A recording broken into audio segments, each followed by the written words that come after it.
전능하사 천지를 만드신 하나님 아버지를 내가 믿사오며 그 외아들 우리 주 예수 그리스도를 믿사오니 이는 성령의 대하사 성경과 말에 나시고 본디오 빌라도에게 고난을 받으사 십자가에 못 박혀 죽으시고 장사한 뒤 사흘 만에 죽은 자 가운데서 다시 살아나시며 하늘에 오사 전능하신 하나님 우편에 앉아 계시다가 저희로서 산 자와 죽은 자를 심판하러 오시리라. 성령을 믿사오며 거룩한 공예와 성도가 서로 교통하는 것과 죄를 사하여 주시는 것과 몸이 다시 사는 것과 영원히 사는 것을 믿사옵나이다. 아멘.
이스라엘아 들으라. 우리 하나님 여호와는 오직 유일한 여호와이시니 너는 마음을 다하고 뜻을 다하고 힘을 다하여 내 하나님 여호와를 사랑하라.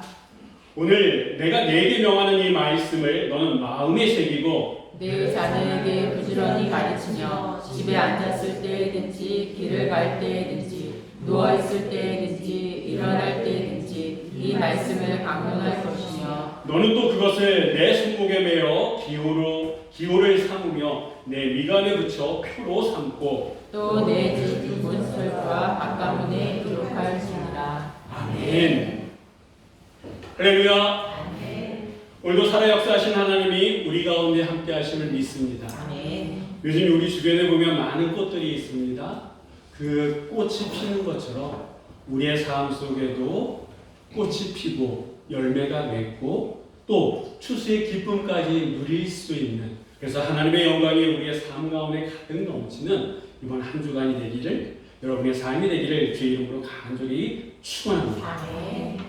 여러분 1년 12달 365일 다 소중한 시간들입니다. 그렇지 않습니까? 자, 그런데 그 1년 12달 365일 1시간 1시간 매달이 소중하지만 이 5월은 어느 달보다 어떻게 보면 더 소중하다, 특별한 달이다 라고 말씀드릴 수 있을 것 같습니다. 왜냐하면 우리의 삶 속에 정말 소중하고 존경한 그런 분들에 대해서, 예를 들면 부모님이나 자녀들이나 배우자나 정말 내 주변에 가까이 있는 사람들에 대해서 그들을 사랑하고 존중하는 마음을 한 번 더 가질 수 있는, 한 번 더 생각하게끔 하는 그런 달이기 때문에 그렇습니다. 그렇다고 하면 여러분들 그 사랑하고 존중한다라고 하는 그분들에 대해서 얼마나 자주, 그럼 얼마나 깊이 그분들에게 감사한 마음이 들고 그 감사를 표현하고 계십니까? 특별히 가정은요, 단순히 혈육으로 이렇게 얽힌 그런 관계만은 아닌 것 같습니다. 여러분, 가족이 단순히 혈육으로 얽혀진 그 공간이다? 그건 아니다라고 하는 거예요. 왜 그러냐면, 여러분, 하나님께서 세상을 창조하시고 아담과 하와에게 만드신 그 공동체가 뭡니까? 바로 가정이다라고 하는 거예요. 그러니까 이 가정은요, 우리 남녀가 만나서 만든 것이 아니라 그 시작을 거슬러 올라가면 누가 만들어 주신 겁니까? 하나님께서 만들어 주신 공동체다라고 하는 거예요. 그리고 하나님은요, 이 가정을 통해서 믿음이 흘러가고 사랑이 전해지고 그리고 그 은혜와 말씀이 다음 세대까지 이어져 가기를 원하신다라고. 그래서 이 가정은요, 단순히 혈육의 공동체가 아니라 그것을 뛰어넘는 믿음의 공동체여 하나님으로 하나가 되는 그런 공동체다라고 하는 거예요. 그렇다면 여러분에게 한 가지 질문을 드려보겠습니다. 여러분의 가정, 우리의 가정은 안전하십니까? 어떻습니까? 저도 이제 조금씩 이제 나이를 드는데 예전 30대, 40대, 50대 저보다 연배가 있으신 이제 60대, 70대 분들이 계시고 80대 분도 계시는데 어떻습니까? 시간이 가면 갈수록 부모로서의 때로는 자녀로서 또 배우자로서의 어떤 그 역할을 제대로 감당하는 게 점점 쉬워집니까? 어려워집니까? 어렵다라고 얘기하기는 좀 그렇지만 그렇다고 결코 쉽지는 않습니다.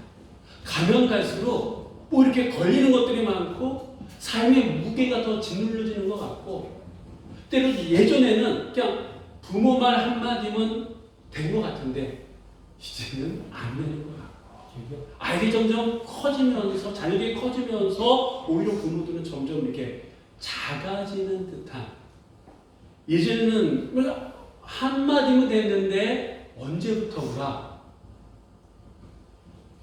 여자들의 목소리가 좀 커지기도 하고 그러면서 점점 예전과 같지 않는 그런 가정의 분위기들. 그렇다 그러면 부모가 부모의 역할을 하고 자녀가 자녀의 역할을 하고 배우자가 배우자의 역할을 제대로 감당하면 우리의 가정이 건강한 가정이 될까요? 근데 또 그런 것만은 아닌 것 같아요. 왜냐하면 우리 주변에 있는 가정들을 보면 참 화목하고 다복하고 좋은 가정 같은데 막상 속으로 들어가 보면 그 안에 여러 가지 상처와 아픔들이 있다라고 합니다.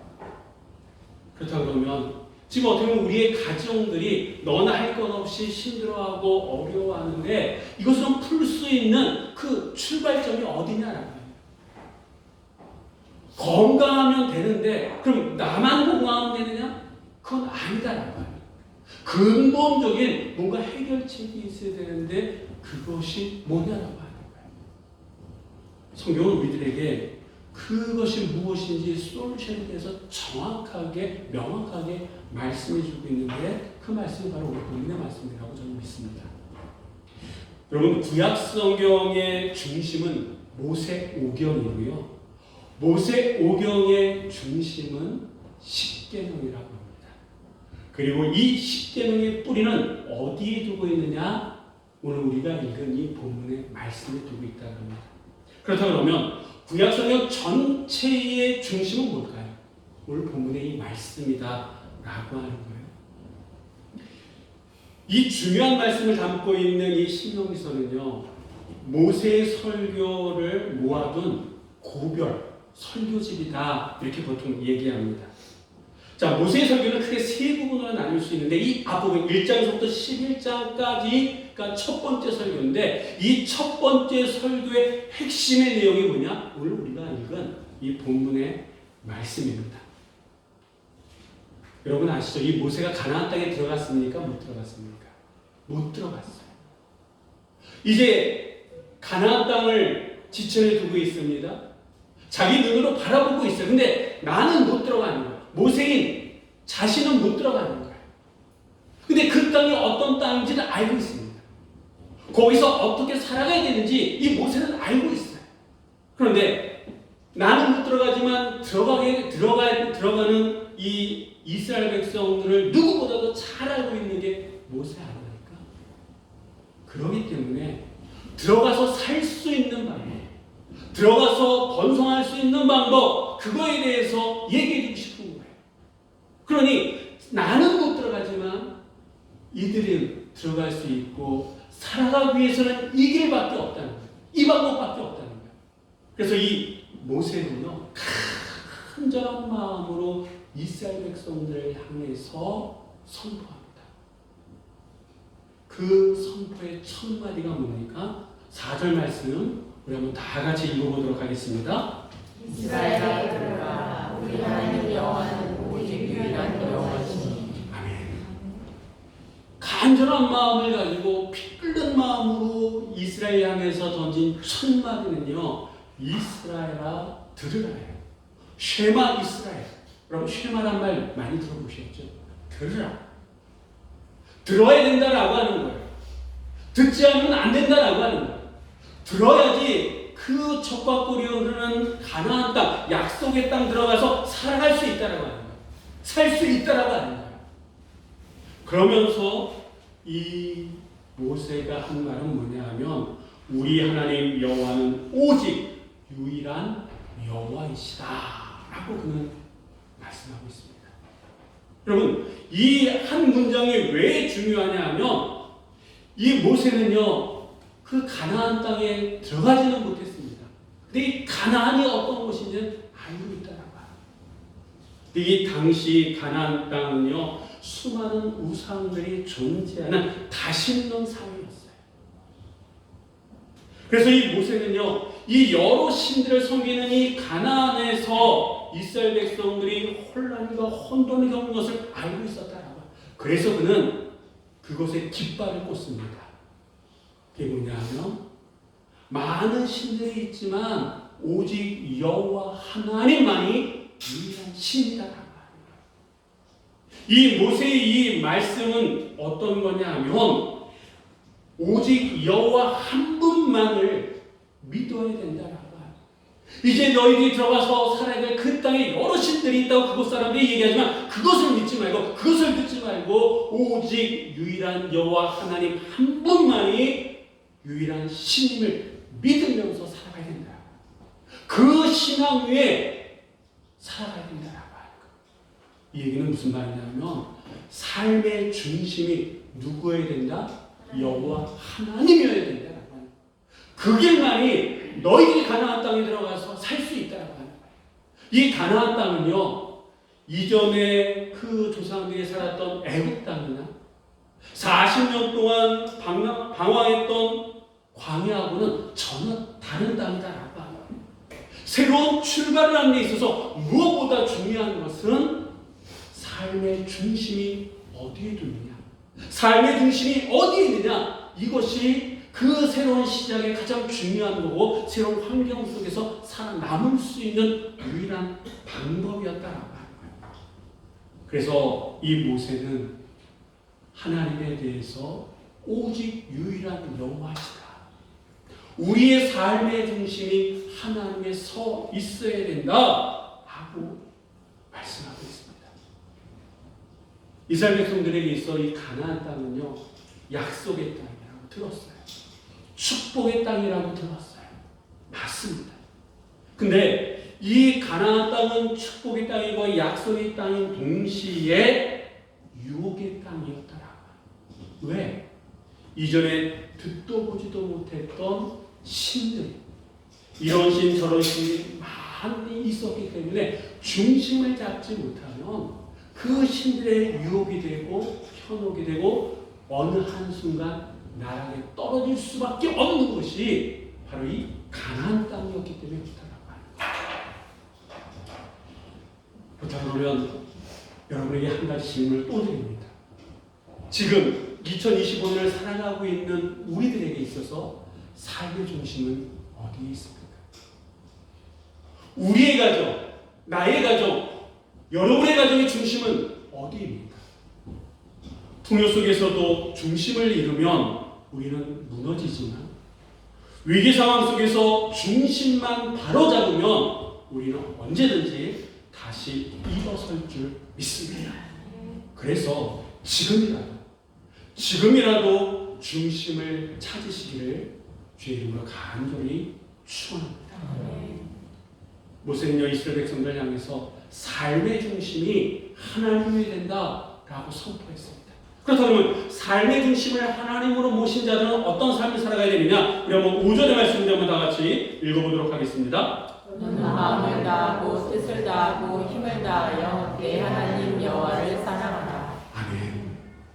이 말씀 너는 마음을 다하고 뜻을 다하고 힘을 다하여 내 하나님 여호와를 사랑하라. 하나님을 중심으로 삼고 살아가는 자들에게 있어서 제일 첫 번째가 뭐냐면 하나님을 사랑하는 거다라고 하는 거예요. 근데 그 하나님을 사랑하라 이렇게 얘기하는데 사랑이라고 하는 것은 말만 되어지는 것이 아니라 구체적으로 하나님을 사랑함에 있어서 우리에게 이런 마인드가 있어야 된다고 하는 거예요. 그게 어떤 겁니까? 오늘 보면은 너는 마음을 다하고 뜻을 다하고 힘을 다하라 라고 말씀하고 있다고 해요. 여러분, 하나님을 삶의 중심에 모셨다 그러면 그 사람은요, 그 사람의 삶은 모든 것이 다시 재편되어져야 돼요. 누구를 향해서? 하나님을 향해서. 근데 그 하나님을 향해서 재편되기 위해서는 어떻게 되느냐? 마음을 다해야 된다라고 합니다. 이 마음에 해당하는 히브리어는 레바브라고 하는 이 말인데 이 말의 뜻은요, 단순한 감정이 아니라 생각과 판단과 의지와 결단, 이것을 의미한다고 합니다. 다시 얘기하면 마음을 다해서 하나님을 사랑한다라고 하는 것은 우리가 좋은 컨디션, 좋은 상황이 있을 뿐만 아니라 그렇지 않을 때라도 우리의 삶의 방향과 결정과 가치 판단의 기준이 누구에게 있어야 된다? 하나님께 있어야 된다라고 하는 거예요. 그것이 마음을 다해서 하나님을 사랑하는 모습이다라고 하는 거예요. 두 번째는 뜻을 다해야 된다라고 얘기합니다. 이 뜻에 해당하는 히브리어가 네페시라고 하는 이 말인데 이 말의 뜻은요, 생명, 존재 자체 이런 뜻입니다. 다시 말해서 하나님을 뜻을 다해서 사랑한다라고 하는 것은 하나님을 내 인생의 주인으로 고백하면서 내 삶의 이유와 목적이 누구에게 있다는 거예요? 하나님께 있다라고요. 내가 이 일을 하는 데 있어서 내가 하고 싶은 것보다 더 중요한 것은 내가 이 일을 할 때 하나님이 기뻐하시느냐라고 하는 거예요. 때로 내가 손해볼 수 있어도 그것이 하나님께 기쁨을 드릴 수 있는 일이라 그러면 내가 하는 거에 하지 마는 거예요. 해야 된다라고 하는 거예요. 그것이 바로 뜻을 다해서 하나님을 사랑하는 자의 모습이다라고 합니다. 그 다음에 힘을 다하여 하나님을 사랑하라 라고 말씀하고 있습니다. 이 힘에 해당하는 히브리어가 메오드라고 하는 이 말인데 그건 단순히 힘이 아니라 내가 가지고 있는 것, 예를 들면 시간이나 에너지나 재정 모든 것을 의미한다라고 해요. 그러니까 내가 가지고 있는 모든 것을 가지고 누구에게 쓸 줄 알아야 된다? 하나님께. 그것이 하나님께 기쁨이 된다 그러면 쓸 줄 아는 것, 이것이 하나님을 힘을 다하여 사랑하는 자의 모습이다라고 합니다. 물론 마음을 다하고 뜻을 다하고 힘을 다해서 하나님을 사랑하라고 하는 이 말이 우리에게는 큰 부담이 될 수 있어요. 그렇지 않습니까? 우리가 해야 될 일들이 많고 써야 될 것이 많고 여러 가지 이유가 있기 때문에 모든 것을 올인해서 하나님만 바라보기에는 이 세상이 너무 힘들다라고 합니다.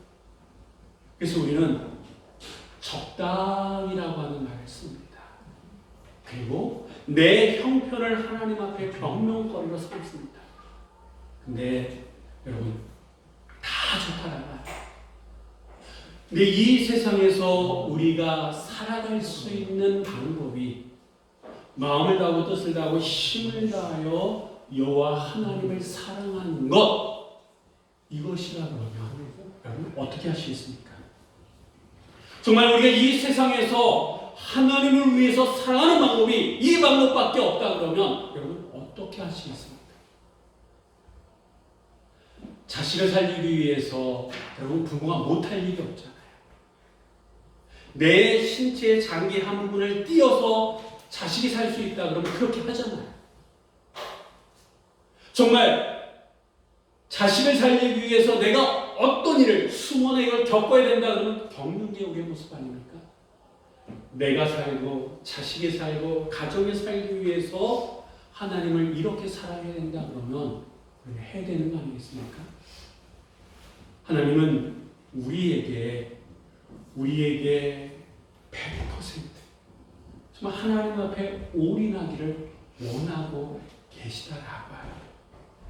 물론 우리에게 있어서는 부담스러운 말씀이지만 부담을 느끼기 전에 먼저 우리가 하나님을 사랑한다거나 우리가 결단하며 해 나갈 때에 하나님께서는 우리들에게 세상을 이길 수 있는 넉넉한 은혜를 허락해 주실 줄 믿습니다.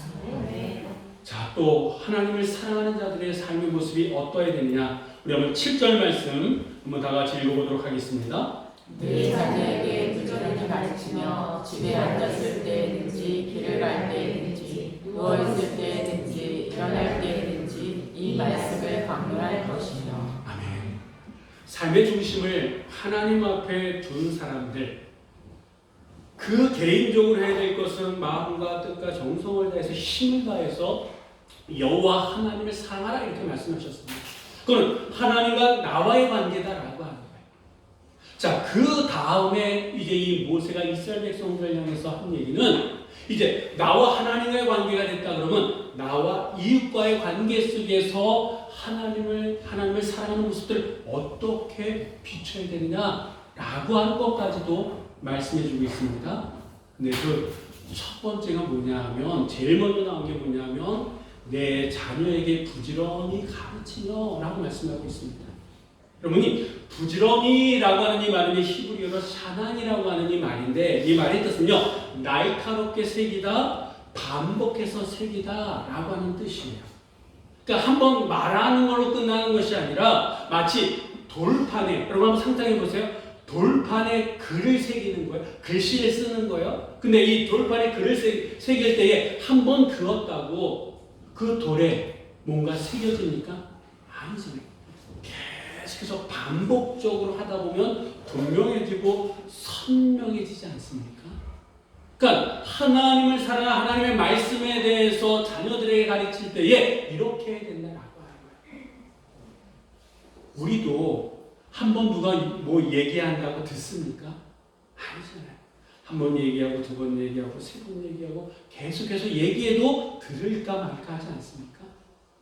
근데 여러분, 하나님은 그렇게 아셨기 때문에 뭐라고 말씀하시냐면 내 자녀에게 부지런히 마치 돌판에 글을 새기는 것처럼 계속해서 반복적으로 가르쳐야 된다라고 말씀하시고, 이 신앙의 교육이 시작이 어디여야 되느냐? 우리는 보통 신앙의 교육의 시작이 교회라고 생각할 수 있습니다. 그러나 하나님은 뭐라고 말씀하십니까? 내 자녀에게 부지런히 가르쳐라. 다시 얘기하면 가정에서부터 신앙의 교육이 시작이 되어져야 된다라고 하는 거예요. 신앙 교육이 왜 가정에서부터 시작이 되어져야 되는지를 잘 보여주는 한 예가 복음서에 나옵니다. 이 복음서에 보면요, 참 보기 좋은 가정이 하나 소개되어집니다. 누구의 가정이냐면 마르다, 마리아, 나사로의 가정이다라고 하는 거예요. 이들은요 서로 아끼고 의지하고 신앙에서 참 의좋게 살아가는 세 남매입니다. 요한복음 11장에 보면 나사로가 병들어 죽었을 때에, 아니 죽기 전에 그의 동생들이 예수님께 사람을 보내서 우리 오빠가 지금 병들어 죽게 되니까 빨리 오시라고, 이런 장면이 나오고, 나사로가 죽었을 때에 두 자매가 얼마나 애통하는지 모릅니다. 사이가 좋으니까 그렇게 애통하는 거예요. 근데 이 장면을 가만히 자세히 보면요, 그 얘기 속에 부모와 관련된 얘기는 한마디도 없습니다. 그냥 이 세 사람의 얘기밖에 없다라고. 왜 그럴까요? 우리가 그냥 합리적인 의심할 수 있는 것은 이미 부모님은 돌아가신 거구나 라고 생각할 수 있을 겁니다. 부모님이 이미 돌아가셨음에도 불구하고 이 세 남매는요 믿음 안에서 서로 의지하며 지지하며 살았다라고 합니다. 그리고 예수님에게 있어서 이 집은요 언제든지 가서 쉴 수 있는 쉼의 장소였다라고 하는 거예요. 생각해보면 이 남매의 가정은요 잘 사는 가정이 아니었습니다.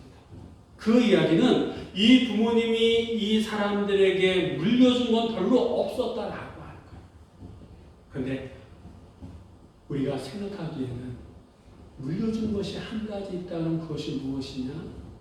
바로 예수님과 이 세 사람, 이 세 남매를 맺어준 게 누구냐? 저는 그의 부모님들이 아니었을까라고 생각합니다. 부모님들이 이들에게 많은 것을 주지는 못했지만 예수님이 어떤 분이신지 그들의 손을 예수님에게 인도했더라. 그래서 힘들고 어려울 때마다 예수님께 자신의 힘듦과 어려움을 얘기할 수 있었고 그 관계가 좋아져서 예수님 역시도 이 집을 어떻게 삶의 쉼터로 삼으셨다라고 하는 거예요. 여러분, 이 이야기는 우리가 우리의 자녀들에게 물려줄 수 있는 최고의 것은 어떤 사람들은 물질이다, 성공의 길이다, 여러 가지를 얘기할지 모르지만 예수님과 동행하는 삶. 우리는 이것을 믿음의 유산이다 이렇게 얘기합니다. 내가 우리의 자녀들에게 많은 것을 물질적인 것을 나눠주지 못한다 할지라도 나를 통해서 우리의 자녀들이 예수님을 알고 나를 통해서 그들의 믿음의 길이 열린다 그러면 그것보다 더 큰 부모의 역할은 없고 그것보다 더 큰 믿음의 유산은 없다라고 해요. 조심스러운 고백이 될 수도 있습니다만 여러분 우리가 주일 오후에 찬양 예배 드리잖아요. 찬양을 하고 말씀을 보고 그러지 않습니까? 근데 이렇게 찬양을 인도하다 보면 정말 기분 좋은 장면들이 뭐냐면 하율을 비롯해서 이 세 아이가 이 앞에 나오는 장면들이 있잖아요. 근데 여러분도 아시는 것처럼 아이들이 그 찬양을 할 때에 애들이 입을 벌려서 찬양합니다. 입을 벌려서 찬양한다라고 하는 것은 그 곡조를 아는 거고 가사를 아는 거 아니겠습니까? 그러면 누가 그것을 들려주고 누가 그것을 알려주고 누구와 함께 아이들이 그 찬양을 배웠을까요? 아마도 부모님일 겁니다. 가정에서 들었으니까 이 앞에 나와서 그 가사를 찬양한다라고 합니다. 여러분, 우리 신앙의 교육은 교회에서 물론 중요합니다. 그러나 그 시작은 어디서부터라고요? 가정에서부터 시작된다라고. 그래서 오늘 성경 말씀도 집에 앉았을 때든지 길을 갈 때든지 누워있을 때든지 일어날 때든지 라고 말씀하고 있습니다. 다시 얘기하면 우리 일상의 삶 속에서 신앙의 교육이 이루어져야 된다라고 합니다.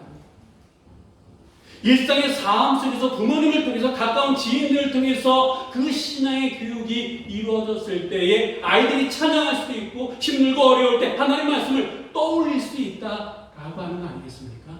그런 의미에 있어서 가정은 단순한 혈연 공동체 생활 공간이 아니라 신앙이 살아 숨쉬는 성소가 되어야 된다라고 합니다. 하나님의 말씀을, 하나님의 은혜를, 하나님의 우리의 가정에 우리의 삶 속에 이루셨던 그 간증이 나눌 수 있는 그 공간이 가정이 되어야 될 줄 믿습니다. 그렇다 그러면 한 번 더 우리의 가정은 정말 그렇습니까? 사랑하는 성도 여러분, 가정은 하나님이 우리에게 주신 첫 번째 선물이자 신앙이 이어지고 사랑이 흘러가는 통로입니다. 이 세상을 살아가며 우리는 자녀들에게 가까운 사람에게 많은 것을 물려주고 싶어 합니다. 좋은 집, 넉넉한 재산, 안정된 삶, 그리고 무엇보다도 우리가 우리의 자녀들을 포함해서 우리의 주변 가까운 지인들에게 우리가 보여주고 그들에게 나눠줘야 될 것은 하나님을 향한 사랑, 믿음의 유산인 줄 믿습니다. 그래서 하나님께서는요, 내 하나님 여호와를 마음을 다하고 뜻을 다하고 힘을 다하여 사랑하라 라고 말씀하시는 거예요. 이제 새로운 환경 속에서 새로움의 시작을 하는 이스라엘 백성들 향해서 제 첫마디 쉐마 이스라엘, 들으라 이스라엘아 라고 말씀하시면서 이 말씀을 주셨더라고요. 이 얘기는 늘 새로운 날을 시작하는 우리들에게 들려주는 말씀, 내가 마음에 새겨야 될 말씀이요, 우리의 사랑하는 사람들과 함께 나누어야 될 말씀인 줄 믿습니다. 내가 가까운 사람들에게 많은 것을 주지 못한다 할지라도 나를 사랑하시고 나를 구원하신 그 하나님, 내 손으로 그 주님의 손과 내가 사랑하는 그 사람들의 손을 맞잡을 수 있도록 그 역할만 내가 해도 내가 이 땅에 태어난 목적과 이유를 온전히 이루어 나가는 거 아니겠습니까? 내가 내 사랑하는 사람들이 정말 축복된 삶을 살기 원하신다면 들으라 이스라엘, 그들이 들어야 될 말씀, 마음에 새겨야 될 말씀, 그들이 인생에 살아가는 데 있어서 가장 중요한 삶의 원리를 그들이 들을 수 있도록 내 입을 벌려서 선포해야 그 역할이 누구에게 있는 겁니까? 바로 나에게 있더라고요. 그런데 우리는 점점 그 자리를 잃어가고 있습니다. 자녀들에게 해줄 것이 없기 때문에, 내가 약하기 때문에, 점점 이런저런 이유 때문에 내가 해야 될 그 역할을 하지 못하고 다른 역할로 그 자리를 점점 메꿔나가는 모습들이 우리 안에 있지는 않는지. 물론 점점 시간이 지나면서 우리의 가정이 상처와 갈등으로 지쳐가는 모습도 없지 않아 있습니다만, 그러나 우리의 가정이 정말 하나님을 바라시고 원하시는 가정이 되기 위해서는 마음도 중심을 하나님께 두고 하나님께서 말씀하신 모세를 통해서 이스라엘 백성들에게 선포하신 이 말씀, 들으라 이스라엘아 라고 하신 이 말씀이 이제는 내 입술을 통해서 선포되어지고 나를 통해서 사람들이 들을 수 있도록 해 나갈 때에 그곳에서부터 새로운 시작될 줄 믿습니다. 여러분, 그러기 위해서는 먼저는 나부터 하나님을 사랑해야 됩니다. 나부터 내 삶의 중심을 하나님께 둬야 될 줄 믿습니다. 그리고 내 입술을 통해서 들어야 될 말씀들이 선포되어지고 들려질 때에 그것에 살 길이 열리고 희망이 생기고 하나님의 은혜의 역사가 주어짐을 믿으시고 하나님을 사랑을 고백하며 나아갈 수 있는 우리 모두가 되시기를 주의 이름으로 간절히 축원합니다. 기도하시겠습니다.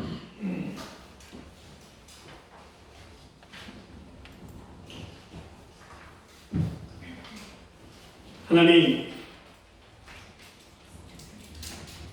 사랑과 은혜가 풍성하신 하나님, 오늘도 우리에게 귀한 말씀을 허락하시고 하나님의 뜻을 깨닫게 하시니 감사드립니다.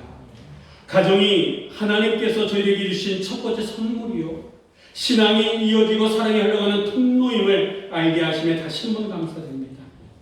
그러나 주님, 저희는 때로 삶에 지치고 바쁘고 상처받은 마음으로 가정의 소중함을 잊고 살아갈 때가 많았습니다. 부모로서, 자녀로서, 배우자로서 감당해야 될 사명을 놓친 적도 많았습니다. 이 시간 저희의 연약함과 부족함을 고백하오니 주님의 은혜로 덮어주시고 새롭게 하여 주시옵소서. 하나님, 오늘 주신 말씀처럼 우리의 마음을 다하고 뜻을 다하고 힘을 다하여 주님을 사랑하는 삶을 나부터 살아가게 하여 주옵소서. 그리고 그 사랑의 자녀에게로, 이웃에게로, 사랑하는 사람에게로, 우리의 가정과 교회와 삶의 차리로 흘러 넘치게 하여 주옵소서. 특별히 저희들의 자녀에게 세상의 성공보다 예수님을 사랑하는 믿음의 유산을 물려줄 수 있도록 저희의 삶으로 본인에게 믿음의 믿음을 더하여 주옵소서. 그래서 저희들의 가정이 신앙의 성소가 되어줄 수 있도록 주님 붙들어 주옵소서. 지금 저희의 가정 안에 상처와 갈등들이 있다면 하나님의 사랑으로 회복시켜 주시고 중심을 다시 새롭게 주님께 돌릴 수 있는 용기와 믿음과 은혜 또한 허락하여 주옵소서. 우리의 가정을 부르시고 회복일로 인도하시는 예수 그리스도의 이름으로 기도드립니다. 아멘. 찬송가 559장 찬송하도록 하겠습니다.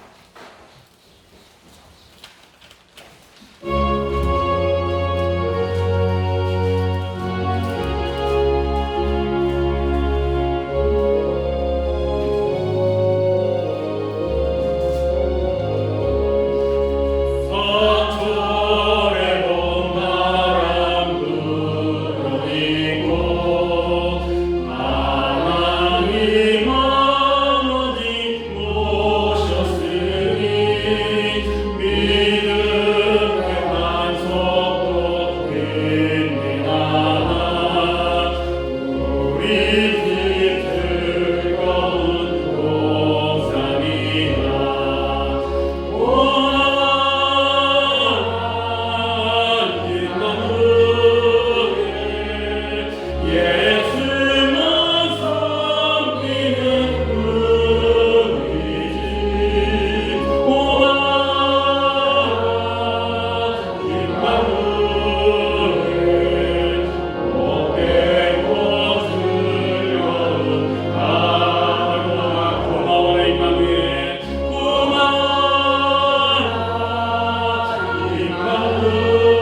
주님의 은혜를 기억하며 기념하고자 이 거룩한 주일 주의전에 올라왔습니다. 그리고 준비된 모습으로 준비된 예배를 이 시간 드리고 있습니다. 하나님의 그 은혜에 감사하며 이 시간 마음과 뜻과 정성을 모아서 준비된 예물을 주님 앞에 드릴 때에 하나님 예물만 드리는 것이 아니라 저희 또한 드려질 수 있는 이 시간 되게 하여 주옵소서. 아멘. 다시 한번 주님의 은혜를 곱씹게 하여 주시고 다시 한번 주님의 은혜를 묵상하게 하신 것 아니냐면 이 시간 드리는 손길 한 사람 한 사람의 그 의미와 삶의 가치를 다시 한번 주 앞에 드릴 수 있는 이 시간이 되어지길 간절히 바라며 우리 주 예수 그리스도의 이름으로 기도드립니다. 아멘. 찬송가 314장 찬송하시면서 준비하신 예물 하나님 앞에 드리도록 하겠습니다.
주현 목사님 감사 예물을 드리셨습니다.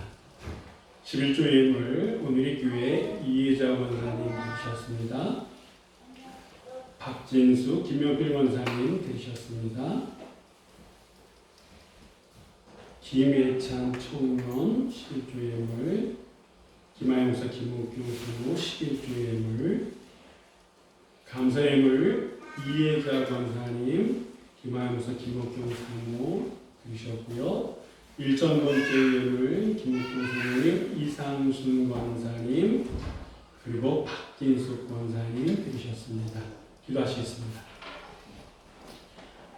하나님 이 시간도 저희들의 마음을, 저희들의 삶을 주 앞에 드릴 수 있도록 인도케 하시니 감사드립니다. 지금까지 저희에게 베푸셨던 하나님의 그 은혜를 기억하며 기념하며 삶의 한 부분을 거룩하게 구별하여 이 시간 드렸습니다. 11조 예물 드리는 손길, 하나님이 이 11조는 단순히 소득의 일부가 아닌 모든 것이 주님께로부터 왔음을 고백하며 믿음으로 드렸습니다. 우리가 가진 모든 것이 주님의 것임을 인정하며 기꺼이 주님 앞에 드렸사오니 저들의 믿음을 더욱더 커 나갈 수 있도록 주께서 함께하여 주옵소서. 11조 예물이 주님 앞에 드려지기까지 저들의 삶의 굴곡을 누구보다도 잘 아시는 아버지 하나님, 우리에게 물질이 필요하지만 하나님의 것을 하나님 앞에 드릴 수 있는 그 믿음이 무엇보다도 필요한 줄 믿사오니 신앙의 결단으로 드렸사오니 신앙의 열매가 삶의 열매가 온전히 맺혀질 수 있도록 주님 역사하여 주시옵소서. 감사의 예물을 드렸습니다. 하나님께서 우리 일생 삶 속에 베푸신 크고 작은 은혜에 감사한 마음으로 드렸습니다. 순간순간을 인도하심과 보호하심에 감격하며 감사하며 드렸습니다. 하나님, 이제 이번 한 주간도 매 순간순간 주님께서 지켜주시고 이끄시고 인도하여 주실 줄 믿습니다.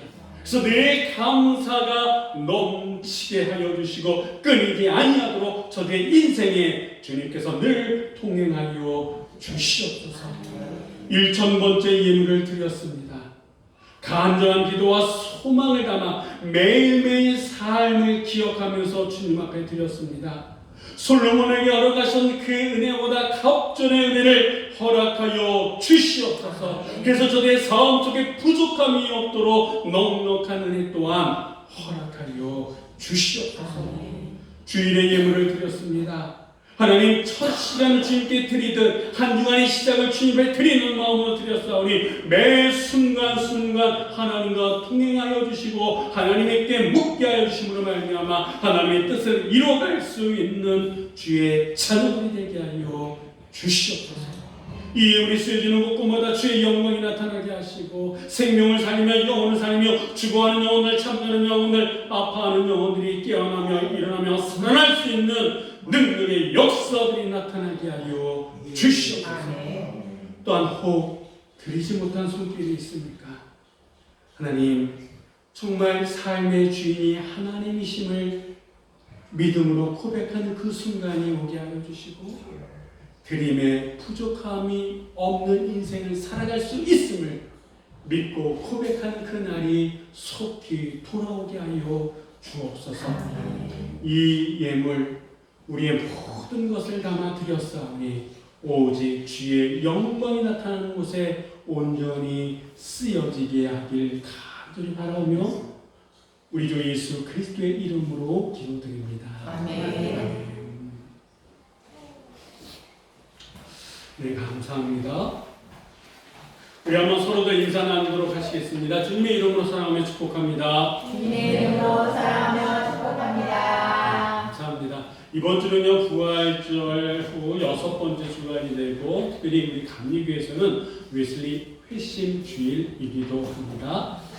자, 이 앞에 보시면 아름다운 꽃이 있습니다. 우리 김영필 박hin수 권사님 가정에서 이렇게 준비해 주셨습니다. 너무 감사드립니다. 오늘 교회 교인들께서는요, 6월 임사자들 나와 있으니 혹시 내 순서가 어디인지를 한번 미리미리 보시고요. 꼭 준비해 주시기를 부탁을 드리겠습니다. 이번 한 주간도 하나님께서 우리를 지켜주셨듯이 지난 주간도 지켜주셨듯이 이번 한 주간도 하나님의 은혜가 우리의 삶 속에 끊이지 않게 될 줄 믿습니다. 자, 우리 마지막 찬송 당신은 행복한 사람 찬양하시고 은희교회 담임하시는 조윤 목사님 나오셔서 축도함으로 예배 마치도록 하겠습니다.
지금은 교회의 머리가 되시며 길이요 진리요 생명이 되셔서 우리를 하나님 나라로 인도하시는 예수 그리스도이로와 죄인들을 구원하시려고 자기 아들을 십자가에 버리신 하나님 아버지의 극진하신 사랑하심과 성령님의 감동 강화 역사 위로 교통되게 축원하십니다. 예배를 마치고 하나님의 말씀을 가슴에 담고 돌아가는 사랑하는 성도들 신령과 가정과 기업과 자녀들 위해 피값으로 세우신 하나님의 교회 위에 지금부터 영원히 함께 하시기를 간절히 축원하옵나이다. 아멘.